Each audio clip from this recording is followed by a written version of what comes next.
I understand that one major concern of yours in running a successful company, especially in the current economic climate, is the question of worker loyalty. Are you saying that such a thing no longer exists and, if so, what are some of the reasons for this, and how important is loyalty to the smooth and successful running of a company such as yours? Well, I do think it's important, but I also realize that we can't go back to the old-fashioned sense of loyalty where an employee would spend his whole working life with one company or business. Our grandparents, even our parents' generation expected long-term employment, and their loyalty was rewarded with health care and a pension. This is no longer the case. Many companies are no longer willing, or perhaps even able, to provide such a financial package.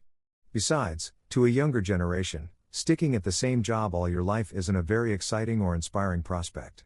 Some reasons for this might be the shortening of contracts, outsourcing, automation, and people holding down more than one job. In other words, we've all had to adapt to the realities of a rapidly changing, fast-paced economy. However, all this is not to say that loyalty is dead, rather it has changed emphasis.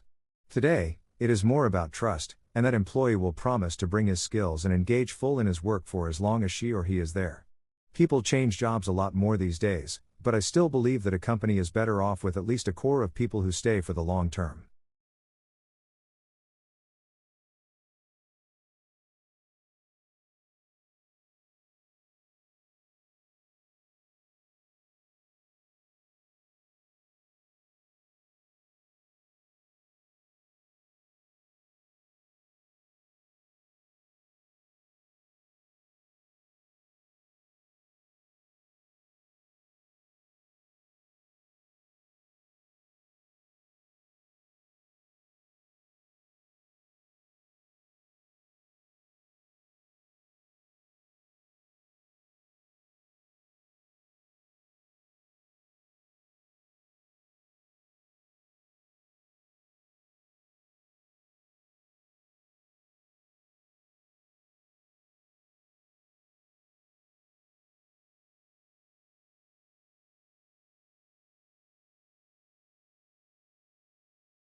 I'd now like to turn to the Roman, Latin writers of the period. Their achievements in the other arts, architecture, painting and sculpture, were rather second-rate, and mostly an imitation of the Greeks. And, it's true that Latin writers also wanted to emulate the Greeks and use their writers as models, but somehow the language wouldn't allow it.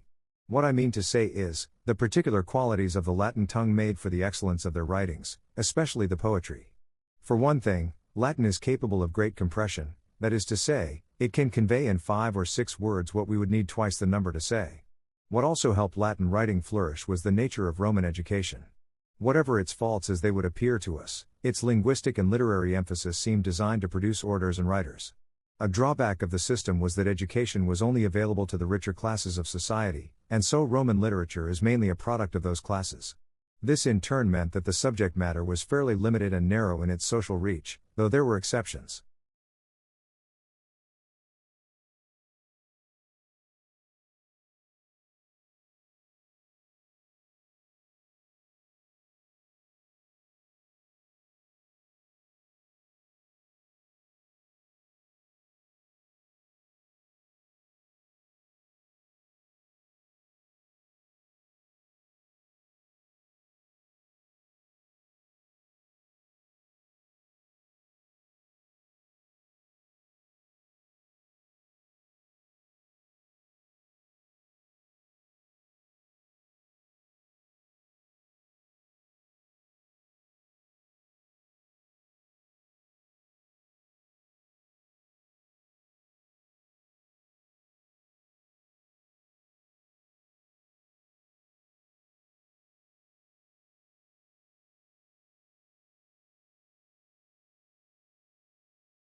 Today we are going to talk some more about architecture and what makes for a good design. There are of course a whole range of qualities that most architects would like their buildings to possess. One of these is the durability of the building. Architects must consider how well the building will stand up to the ravages of climate and time. Will it remain robust and in good condition? Clearly, requirements will vary according to the surroundings of the building in question. A design that is suitable for Dubai will have different needs from one for Moscow. Then of course it's essential to consider the appearance of the building. Regardless of what its purpose may be, will people find pleasure in looking at it? An original and still respected writer on architecture, the Roman Vitruvius, wrote in the 1st century that a building should delight people and should raise their spirits. Again, tastes may vary from one society to the next, but the principle remains the same.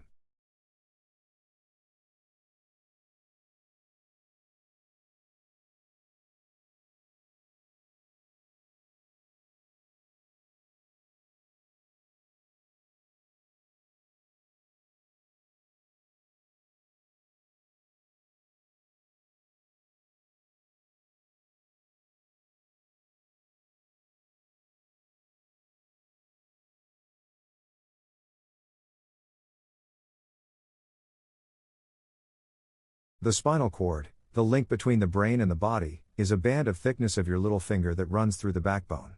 Nerve cells called motor neurons, nervous tissue about the thickness of your little finger that runs through the backbone. Nerve cells called motor neurons convey electric impulses that travel from the brain to the spinal cord, branching off at the appropriate point and passing to the various parts of the body. Similarly, sensory neurons transmit messages from organs and tissues via the spinal cord to the brain. But the spinal cord also functions, without the brain having to intervene. It alone controls those actions called spinal reflexes, that need to be carried out very fast in response to danger.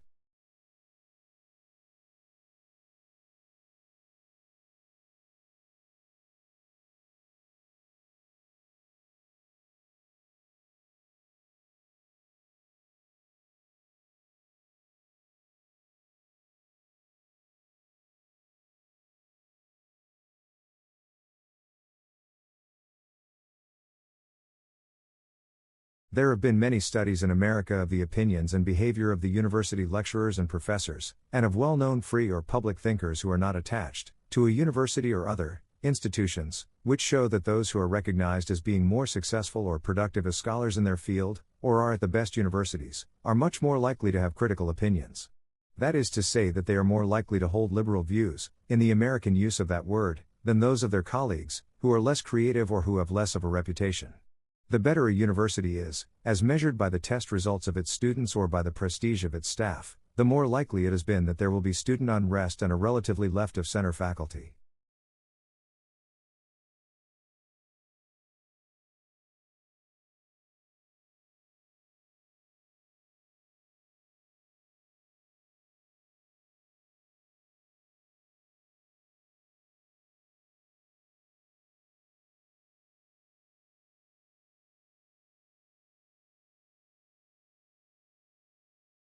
However simple or complex the chain of events in any given situation, when looked into it usually reveals a train of causal relationships. They are seen to be linked, in some way.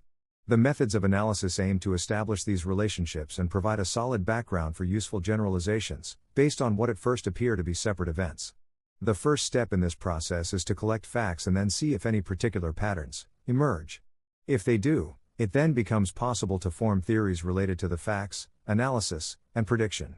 However, on its own and this type of empirical theory forms a useful basis for this theory is not enough. The essential second step is to test it by collecting more facts and by checking predictions against events. These new facts mean you have to modify the theory, bearing in mind that new facts may mean you have to disprove or support a theory, they cannot prove it to be right.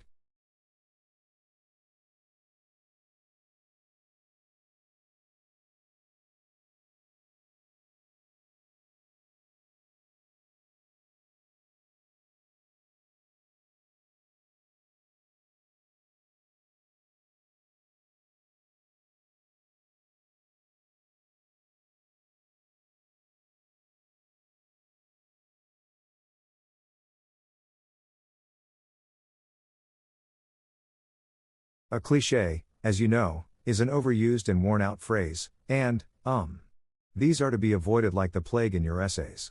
Indeed, someone once said, I quote, "There is no greater danger to either education or thinking than the popular phrase."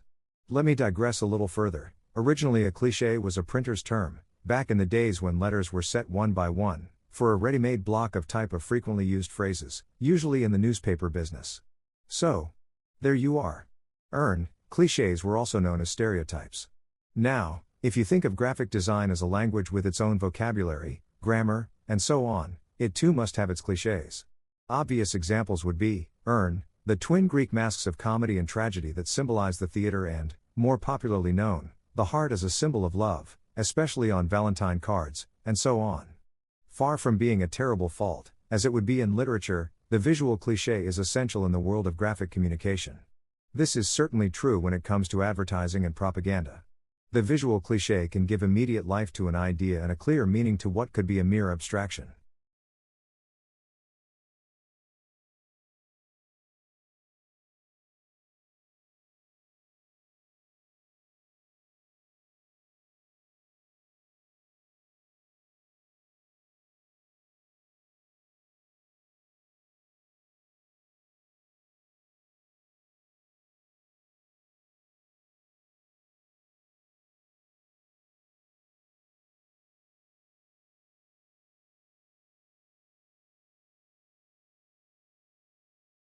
Map making has a long and fascinating history, both before Ptolemy produced the first great map of the world and after, up to the beautiful simplicity of the London Underground map and the precisely detailed Ordnance Survey maps, which cover almost every inch of the United Kingdom.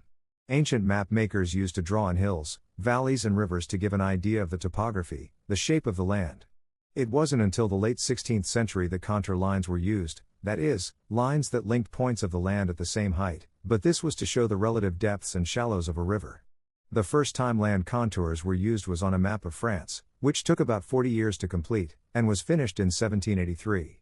The Ordnance Survey was set up in 1791 and their maps, as the name suggests, were originally made for military purposes, and the first one to be produced was of the county of Kent at a ratio of 1 inch to 1 mile.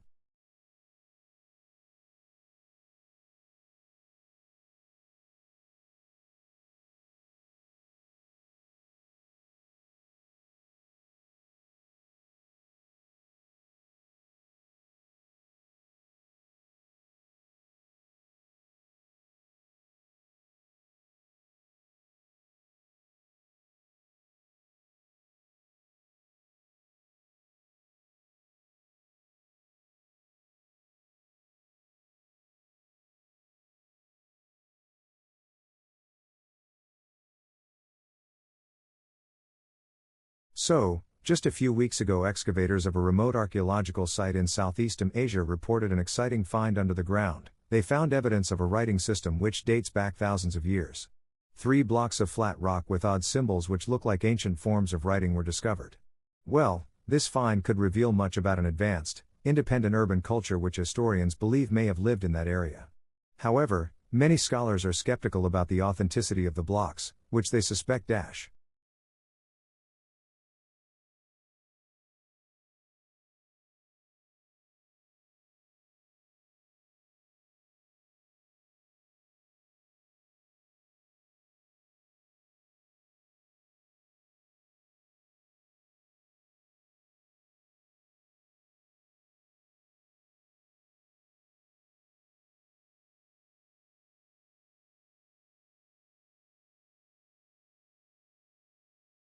Humans can recognize each other by voice alone.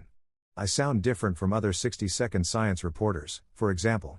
In fact, lots of non-human animals, of all types, use voices to distinguish familiar individuals, including frogs, fish, lemurs, and penguins.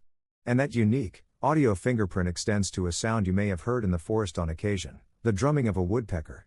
Researchers recorded multiple drum rolls from 41 great spotted woodpeckers, colorful red, white and black birds living in Polish forests. They then used audio software to analyze them. And they found that the length of the drum rolls, and the spacing between beats varied enough from bird to bird to tell the woodpeckers apart by drumming alone. The study is in the journal PLOS One. The scientists say this fact might be useful to woodpeckers, in identifying each other. And to conservation biologists, trying to tease one bird from another in a recording, for example, to count individuals in a given area. The bird's headbanging could thus do away with that research headache.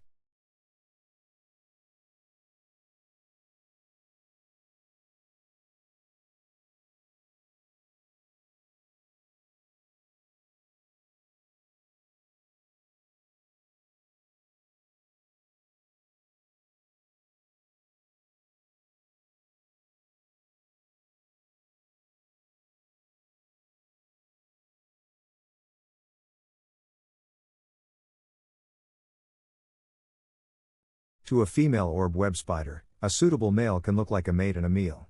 For these spiders, the dating game has turned into a deadly dance of evolutionary one-upsmanship. The female spider can choose when to cut off relations, by eating her partner, or kicking him out. This dynamic has led males to an unlikely strategy, to make sure they have some say in the matter: self-castration. Males are able to leave part or all of their organ inside of a female, which decreases the odds the female will be able to mate again. But new research shows that when a male leaves his whole kit and caboodle behind, his likelihood of fathering the next batch of eggs is much higher. Why? His parting gift keeps on giving, even after he is gone. This remote copulation technique actually boosts the amount and speed of sperm transferred to the female. The behavior is described in the journal Biology Letters. So for these unlucky fellas, it is better to have loved and lost.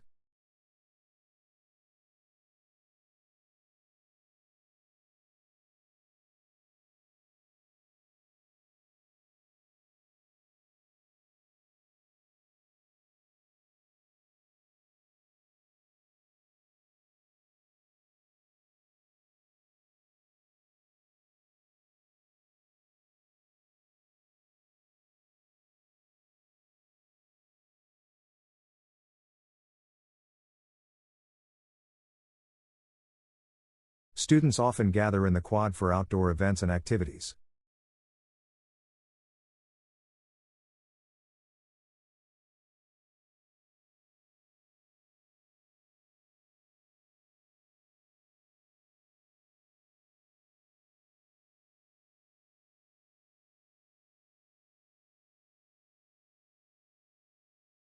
Collaborative projects help students develop teamwork and problem-solving abilities.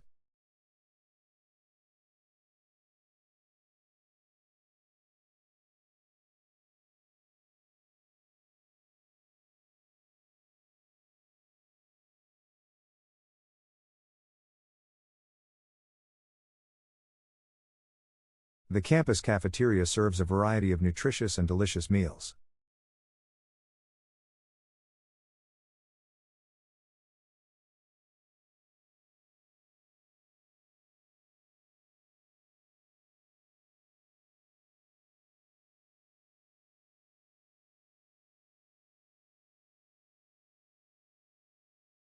The library's extensive collection includes books, journals, and digital resources.